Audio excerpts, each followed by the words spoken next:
Welcome to my YouTube channel. We are just changing a truckload hand on a Toyota Prius. Reason being, just been finishing the tire unevenly.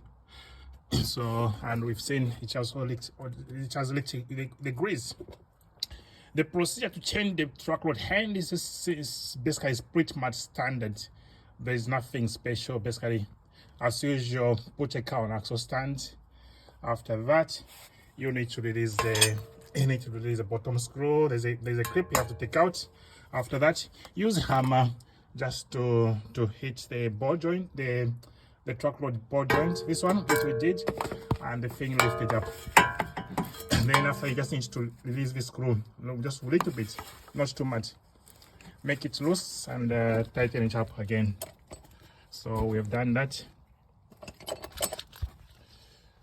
Okay, we're going to do this. So we've done like this.